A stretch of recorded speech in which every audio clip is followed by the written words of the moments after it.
Growing up, my family would spend our summer vacations in Lake Tahoe. And Lake Tahoe is heaven on earth.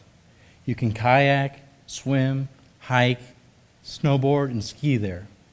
But one of the most formative memories that I had in Lake Tahoe is with my dad. One summer, he taught me that the trees around our cabin were second-generation growth as a result of a reforestation project to combat overharvesting of timber in the late 19th and early 20th centuries. This formative memory serves as the foundation for a passion of mine, fusing together my love for sport and the natural environment. Years later, I would lead a research team that would coin the term sport ecology, which is the study of the bidirectional relationship between sport and the natural environment. That is, both impact each other. For example, a ski resort might cut down a forest to create a new ski run. Winter sport enthusiasts would then travel to that ski resort from across the country and the world, emitting carbon as they go.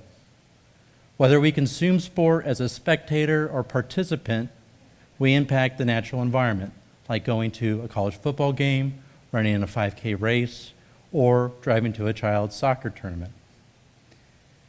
And these impacts are amplified when you consider how many people participate and attend sporting events across the world.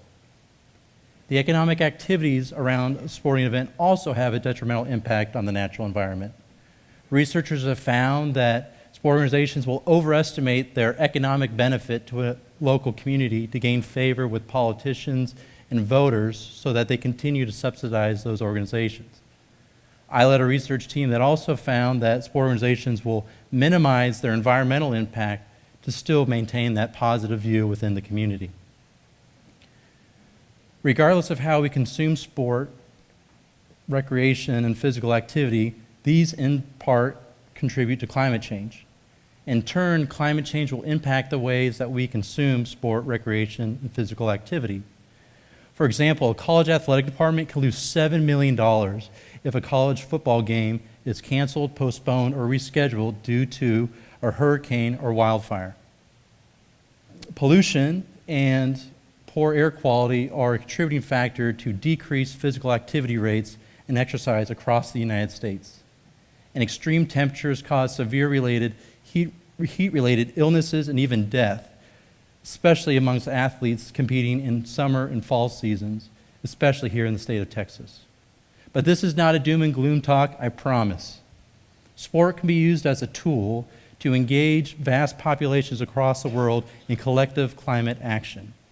For example, I was able to contribute to the United Nations Sport for Climate Action framework.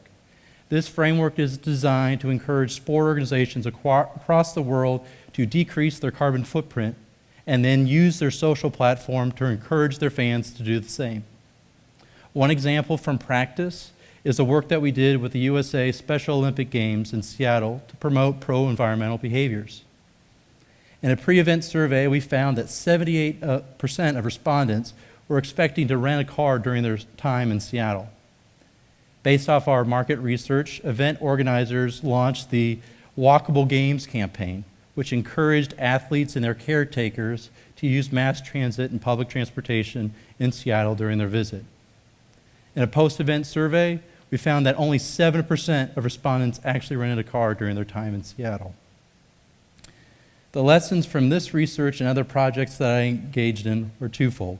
One, data-informed and targeted communications that encourage pro-environmental behaviors work. And two, sport can be used as a way to engage populations that may not be otherwise receptive to pro-environmental messages in other contexts of their life. Now, while sport may contribute in part to climate change, it can be used as a way to engage vast populations across the world to raise awareness that climate change will impact the ways that they engage in sport, recreation, and physical activity. But also, sport can be used as a way to encourage positive climate action that will reduce our impact across the world. And this is how we leverage the nature of sport. Thank you.